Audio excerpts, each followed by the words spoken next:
Hey guys, Jim here. Time to do a quick follow-up video that I've been waiting to do for quite a while. And that's to give you a side-by-side comparison between the Medford Knife and Tool Praetorian T and the Praetorian Tie. Now they're both based obviously off of the same knife, which was the fixed blade Emperor. And we know this knife very well. I've done plenty of videos about this one, including having it rebladed and shipped back to me, so you got a chance to see that update. And this is the one I've had since April. This one I ordered back in March, and it just arrived a couple of weeks ago. So it was about a 7-month wait to get my hands on this one. And I got to tell you, I'm really glad that I did. I've had my T for a while. You guys know that I really like it. And one of the big call-outs on this was the fact that it's a slimmer carry than the Praetorian tie. Now, a tie has been around longer than the T. The T, this was the very first T ever made. And what the T was giving you a full titanium Praetorian with the slimness of the Praetorian A or Praetorian G, which is the aluminum side or G10 side. So what you've got here is still that big, bold, super fat look, but in a slim, more easy to carry knife. So how does it really compare side by side to the big bad tie? Well, as we put them side by side, you'll see there is a significant difference both in the blade stock and in the titanium frame. So let's bring them a little bit closer and get a good look at both. Yeah, not only is there a difference visually, there is a difference when you feel it. There is a difference when you carry it in the pocket. Now the thing is, I love a fat chunky knife. And this isn't even broken in yet, but yet it's still nice and smooth. Just haven't had a chance to carry it all that often. Another big difference you're going to notice, we've got the standard spring clip here where he did the customizing here and punched out the knife out of it, which I think is the TFF1 if I'm not mistaken. And I probably screwed that up and Greg will text me and go, "You're a douche." Anyway, so there's the cutout from the Medford logo there. And then you have the Praetorian tie clip, which I actually prefer. Not only in how it looks, but how it feels and how it functions. It's just great.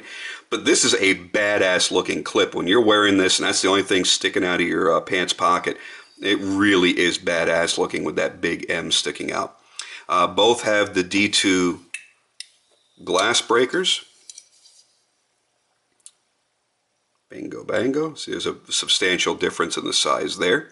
Now my Praetorian tie is quite a bit different. This is one of only 10 made.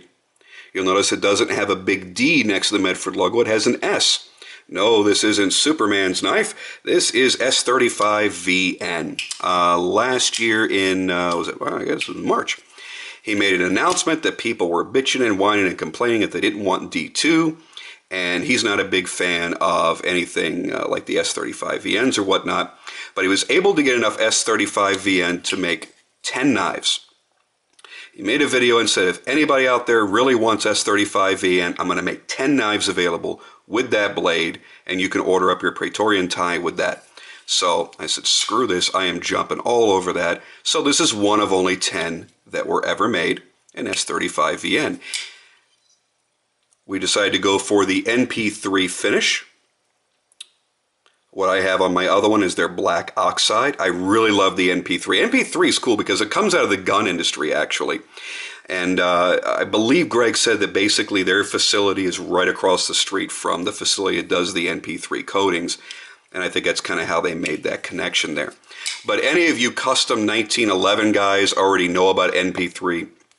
It's a great corrosion prohibitive coating to go over steels. It's also a self-lubricating coating as well. Now, I don't know if this is to the same degree as you would use on a pistol, but I tell you one thing, I have not had to lubricate this knife since I've had it. And it's, again, it's only been a couple of weeks, but I mean, just nothing. And it just gets smoother and smoother and smoother as that detent ball starts wearing that track in. This is a very rough finish. It's hard to get through that damn finish to get it broken in, so it's still going to be a little while longer. But you can see right there is the detent track is wearing in. It's an amazing finish. I think it's going to be a nice deterrent to showing marks and scratches, because like every other knife, I mean, I carry it, I use it, and, everything else. I bought this really to be my EDC, to somewhat retire, semi-retire my fancier Praetorian T. Because you know what, this is a complete one-off. There's only made one like that, and I would really hate to really screw it up. I've already scratched it up a lot from carrying it. I don't care. But now that I've got this, I got to tell you, for those that are considering between the two, and you don't mind a thick knife, you're just not sure which way you want to go, because these are only like $700 to $800 before you start adding custom stuff. These start at $12. Mine was $13 because of the blade steel. So there's a significant price difference. But if the price difference doesn't get you, and the carryability of the thicker knife doesn't get you, you're just trying to decide which one would I like better. I gotta tell you, it's hard not to just fall in love with the Praetorian tie. The T is great, but one of the things that really adds to the overall experience of owning a Praetorian is the fact that it's so freaking thick and so freaking massive. I mean, this is a big fat-ass knife, but it feels like a tank. It feels like you could punch through a wall. You could punch through a safe with this thing. Yeah, it's heavy. Yeah, it's thick. It takes up a lot of room in your pocket, both in its thickness and in its height. But who gives a shit? You're not buying a knife like this because you want a gentleman's folder anyway. You're already committing to a big knife, even if you just get the T. Because the profile is the exact same. There's no difference there. It's only going to be in the thickness, which also translates into the weight. If you want a knife that gives you the absolute feeling of power, that you could almost do nothing to hurt it, get a Praetorian. They lock up great, by the way. Super ridiculously early lockup, but still solid. I've already spine whacked it a few times just to make sure. And his locks really don't walk over all that much. The knife has to break in, but it only breaks in a little bit. That lock bar really stays in pretty much the same place. I had him do the custom golden bronzed anodizing on mine. He did a little bit of a flame job across my hardware. Thank you, Greg. Looks really sharp, looks different, looks unique. And what I love is it's going to get to a nice patina dark bronze. And then whenever I want it to, I spray a little bit of Windex on a rag and I wipe it down. It brings back this bright golden color all over again. A little bit of a rainbow hue effect across the backside, going across some magentas and blues, making it a little bit different again. And once these things break in, like I had broken in my T before he rebladed it for me and put the new standoffs on there, and this thing is buttery smooth, just crazy buttery smooth. But it's a long break-in process, and it's a lot like breaking in a race engine. All those parts, when they start wearing in, they wear in to fit one another.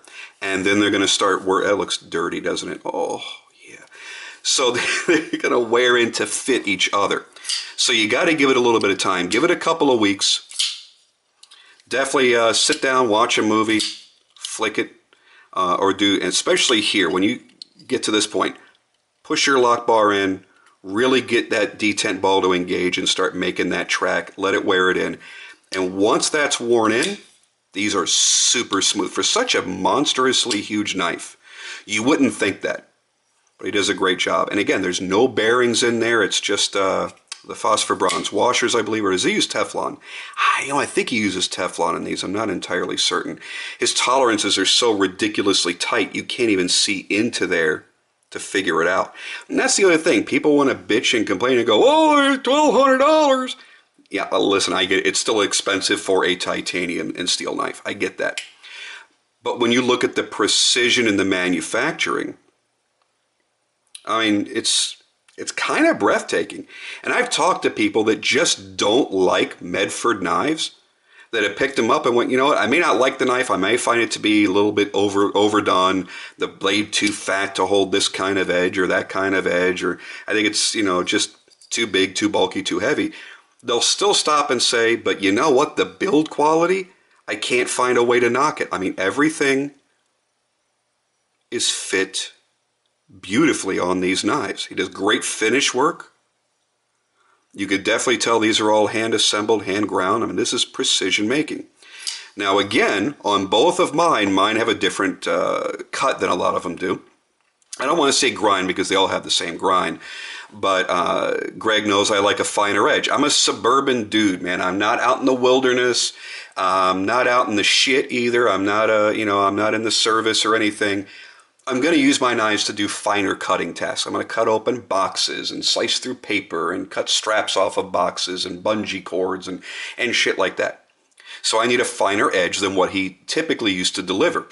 So when you go to order, just say, please make mine a fine edge. Just like if you say, I want NP3 or black oxide or Vulcan for my blade finish. I want this color anodizing for my titanium. You add that to it. Go, I want the standard edge or I want a fine edge.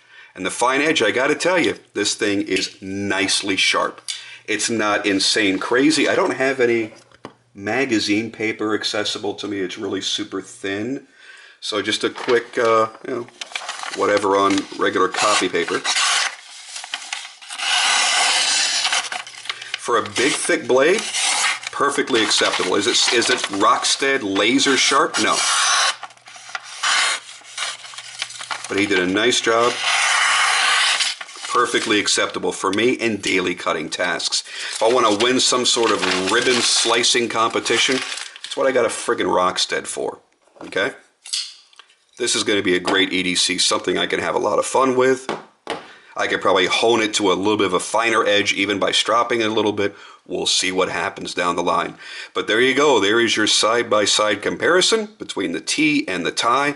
Decision's up to you. I got to tell you, I really enjoy the tie a lot more. I like carrying it more. I like feeling it in the hand more. And when I hand it to somebody else, open or closed, and they feel this in their hand, they know they're holding a bad-ass bitch. And that's exactly what she is.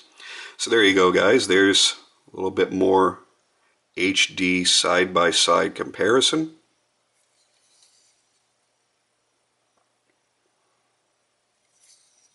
Both are beautiful in their own right. I think they're both going to have different uses for most people. This may be me a little bit more EDC friendly. Sure, it's lighter weight, it's slimmer. But this is like pulling a folding hammer out of your pocket. When people see that, if they don't pee themselves, they beg for you to let them hold it. All right, guys, I'm going to go for now. Got some more videos to get uploaded. Try to get them done as quickly as I can. Greg, thank you for another great experience. You rock, dude. Really great knife. Really awesome meeting you at the New York Custom Knife Show. If you guys ever get a chance, you go to a knife show Greg's going to be attending, go. Go up and say hi to the guy. He's very approachable, very cool, and he's pretty damn funny as well. All right, guys, I'm out of here for now. See you soon.